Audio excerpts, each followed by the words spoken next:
Hey y'all, Tom, ND3N here, just like it says on the hat, and thanks for dropping into my ham shack for a ham shack chat. In this video, I'll be showing you how to integrate your FT-dx10 with the WSJT-x suite of digital modes, especially FT8 and FT4. In my research prior to doing this video, I found a handful of other videos that discuss these particulars, but the information in them was inadequate, poorly explained, and in a few cases just plain wrong. This video will show you where you can download the software and drivers, how to install the drivers, setting up your radio, and the necessary settings within WSJT-x to get you on the air. I'll also do a few demos of FT8 and FT4, but to reduce the video length, we'll fast forward through most of that. As always, any questions, concerns, corrections, or if you just want to talk about the weather, you can leave your remarks down in the comment section below. Or make sassy comments. We're going to start off by downloading WSJT-x, and that is on this page. I will put links in the video description for all of these pages that I'm going to show you. You want to scroll down until you get to the installation packages. And as you can see, they have several different packages. The one that I'm using is the 64-bit WSJT-x version 2.6.1 Win64. If you've got a Win32 computer, well, there's what you go. If you use a Linux, that's there. If you've got a Mac OS, there you go. You can even download the source code and process it yourself. Next on the list is a useful utility called Dimension 4. And what Dimension 4 does, it takes away having to remember to sync your time. It does it for you in the background. And you come here to the download link, and here's where you would download it. So the first thing that you want to do when you're installing your drivers is turn your radio off. My radio is off, and just to be sure, turn the power supply off as well. So now I'm going to come here to the FT-dx10 USB driver virtual COM port driver. I'm going to click on that. It's going to download, and there it is. We're going to open up our folder, and we're going to click on that and extract all. It's a zip file. I always extract straight to my downloads folder. So we're going to extract it, and we get a second one. So you want to come to this third one down. It might show up in a different spot on yours, but it's the Silicon Lab serial. So right click on that and click install. We're going to open it. We're going to click yes, and the operation is completed successfully. We can close all this down, and for the rest of the video you can go ahead and turn your radio back on. For a deeper dive into installing the drivers, you can take a look at this video, and in the next section we'll be going through all of the settings on your rig that need to be made to operate the digital modes in WSJT-x. Please note, these settings are what work for me. I encourage you to experiment with them, and if you find something that works better for you, please let everyone know by commenting accordingly. For your reference, I have included all of these settings in the video description. If you're enjoying this video so far, or if you feel like you might actually be learning something new, please take a moment to pop that thumbs up icon and give me a like. Can we keep them? Can we keep them? Please say no. The first thing that we want to do is make sure that our preset is deselected. Click on the mode button, that brings it up, and preset is deselected. Now we're going to press the function button, which is the function knob, and we're going to go to operation setting. We go all the way back up here to the top and start working our way through. The first thing that we want to click on, the first thing we want to check is our RS-232C rate. I've got mine set to 9600, and just for this one I'll show you, you can change it however you want. I use 9600 because I set everything to 9600 on my shack, and it works. Next, we want to go to our timeout timer. Default is 10 milliseconds. I set it to 100 milliseconds because a lot of times 10 milliseconds isn't enough timeout, and it will glitch on you. Now we got our cat rate. Again, that's set to 9600. And by the way, you can set these wherever you want, the rates. It's all good. And my cat timeout timer is 100. And finally, I have the cat RTS set to on. Now we're going to go back. We want to go to our radio setting. Make sure we're in the mode PSK/data. And let's come up here to the top. And we want to move down until we find our data shift SSB and set that to 1500. We want our low cut frequency off and our high cut frequency off. Our data out level you can set to 50. The data mod source is in the rear. And there are two sources back there. So the next one you're going to select is the USB. So we're in the rear using the USB modulation source. Our rear port gain, I have mine set to 15.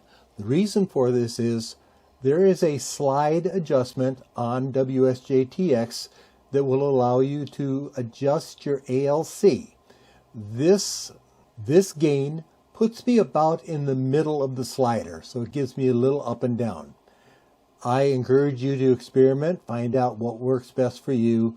This works best for me.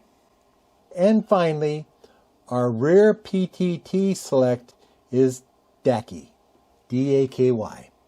Now we're going to back out of here. We're going to get all the way back. And now we're going to go into our preset and set that. If you select preset like this, then these are the values that you use. If you leave the preset off, then you'll use those values that we just entered. To get to the presets, we press our mode button, and I'm going to press and hold the preset button. And you see our cat RTS is on. Our cat rate is set to 9600. The timer is set to 100 milliseconds. LCUT is off. High cut is off. I've got the transmit bandpass select from 300 to 2700. The rear select is USB. The rear port gain 15. And the rear push to talk is selected to DAKY. Nothing else on here you need to worry about, so we'll get out of here and let it reset. So one last thing you want to do is go to your shift and width knob. The outside knob is the width, so adjust that. I like using 3000. You can go less if you want, more if you want, but 3000 is a good number for doing FT8. Now that we've got everything on the radio set, we want to verify our drivers. So I'm going to come here to my little search button, and you'll see that I do have Device Manager right here. So I'm going to click that. If it doesn't come up on your list, go ahead and type it into the top and it'll come right up. We want to open ports, COM and LPT. Our two drivers are right here. The Silicon Labs Dual CP2105 USB to UART bridge, Enhanced and Standard. The one you're going to be using is the enhanced one. So double click on that. That will open up this window. Click on port settings and make sure that your port is set to 9600. And if you go for something else, then make sure it's set to that other value. And you got 8, none, and 1. We click OK. You'll notice that that COM port was COM 30. My standard COM port is COM 31. Yours will probably be something different. So make a note of what ports these are. And just to show you, on the standard port, we got the same settings. Now that our radio is all set up and we've verified the drivers are installed and everything's adjusted accordingly, in the next section, we're going to open up WSJT-x and go through the setup there. Keeping this video to just the basics, I'll continue to show you just what you need to get on the air, and I'll put off additional bells and whistles in WSJT-x for future videos. That said, please help me get the word out about this video and others in my library by sharing with your friends and cohorts in the amateur radio community, especially on social media. The easiest way to do that is to highlight the web address up there and copy it, and then just paste it into your favorite social media site. As a reminder, all of these settings are listed in the video description for your current or future reference. Now, on with the show. As you can see, I've got a rig control error here, so we're going to just click OK, and that'll bring us to our setup. I'm going to go ahead and close that and show you how to get in there normally. We're going to go File, Settings, and we're going to want to be in the General tab to start with. We start with My Call. Obviously, you don't want to put my call in there. You want to put your call in there. My Grid, and you need at least 4 digits. I put the full 6 in there. The IARU region, you can select all, then region 1, 2, and 3. North and South America are region 2. And you can figure out where you are. Down here under the display, I like to leave a blank line between decoding periods. That gives me this blank line every time. I want to display my distance in miles. Deselecting this puts out the distance in kilometers. TX message to RX frequency window. These are your transmit messages right down in here. With that selected, they will be reflected up in here. We'll see that when I do the demo. Last one is show DXCC grid and work before status. That's this coloring here. We're not going to get into the coloring in this video. That will be for another video. Down under behavior, you want to say double click on call sets TX enable, and calling CQ forces call first. I like to set my transmit watchdog at 6 minutes, and I don't use a periodic CWID interval. Now we're going to go to the radio tab. You can see I have my IARU FT-dx10 has pulled down, and there's a pull down with all these available. I am on COM30, if you recall that from when we looked at the device manager. Our baud rate is going to be 9600. Your data bit, stop bits, and handshake are all in default. Your push-to-talk method is going to be CAT. Your mode is data/packet, and none for the split operations. Now down here we can test our CAT. So I'm going to test it, and that turns green. Now I'm going to hit my PTT. What you'll see is this test PTT will turn red, and my rig will go into transmit mode. Just like that. And we'll turn that off. And we're going to go up here to the audio tab. What you're looking for is the USB audio codec. This number in front is assigned by your computer. You can do a pull down and just pick the one that says USB audio codec. And that's for both pull downs. Now we can click OK. And I'm going to come here. I'm going to select 20 meters. And you can see it's changed on the radio. We want to make sure we're in FT8. So you can select that there. It also says it here. Now we're going to show you a demo. And the first thing that you want to do is come over here. There's these 4 slider bars. Take the upper left-hand one and slide it to the right. That really lights everything up so you can see where the open spaces are.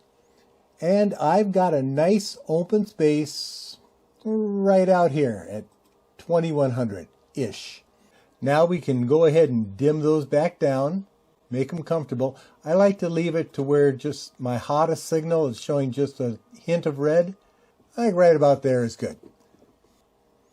At this point, I'm going to go ahead and clear this and you just right click and erase, right click and erase, and you want to check your sound card. So you come here under speaker, right click that, open volume mixer, and we're all good there. You can come down and click on your WSJT-x and make sure that that is in your audio codecs. The other thing you want to do is go to your dimension 4. We're going to pop that open, and that's right here. Right now I am at plus about 1/3 of a second. A lot of people make a big stink about making sure that your time is synced, and it is important. However, you've got a 15-second slice. Within that 15-second slice, you have to send 13.5 seconds worth of data. As long as you fit within that slice, you're good. So you got a little slip on either end. Dimension 4 will pull it right in for you. I'm going to show you my history and go ahead and 24 hours. So you can see this is when I first turned my computer on, and it started pulling it down, pulling it down. I got it down, I got it up. So it's correcting itself continuously. I can go OK. Let's see if I can hit a sync now. Now I'm at a little over 1/4 of a second. We'll just keep hitting this and see if I get it. There we go. 1/1000th of a second. Can't get much better than that. Now I'm going to go ahead and close that, and I'm going to enable my TX. Over here, this is your indication of your receive level. You want it around 50, and simply adjust your RF gain to get it where you want, and that's right here. Now we have to wait for it to stop transmitting.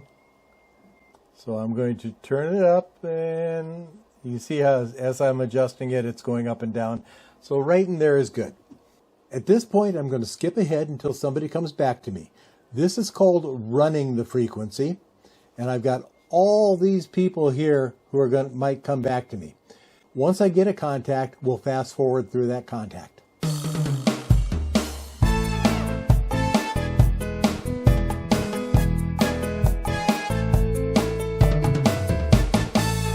And that completes that. We'll go ahead and log it. Let it finish up with the 73s. I'll wait for him to come back and tell me 73, and there it is. Now I'm going to stop my transmit. I'm going to uncheck hold TX frequency. I'm going to click on CQ only, right click that and erase it, and go ahead and erase this as well. Okay, we're going to try this KC5JMJ. I double clicked on his call sign here in the band activity, and it transmitted over here. You see, this is the message I'm sending right here, and it appears right up here. So let's see if he comes back to me. And when he does, I'll fast forward.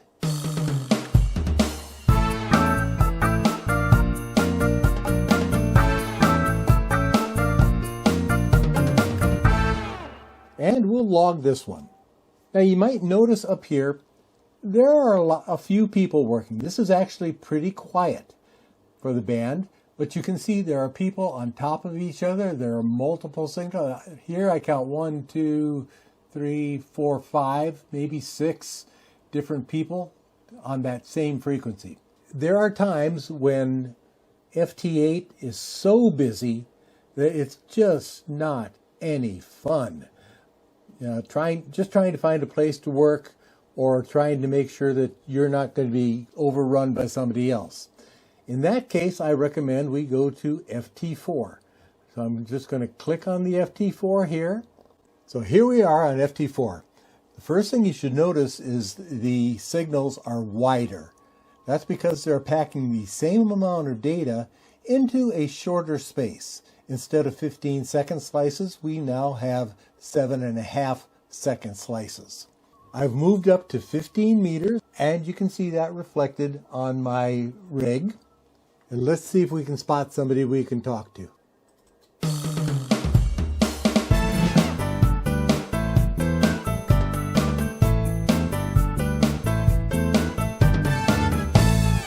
And there we are. So we'll just log this Italian contact and call this video a wrap. And that's all she wrote for this Ham Shack chat. Future videos will discuss more WSJT-x settings and modes, including the bells and whistles.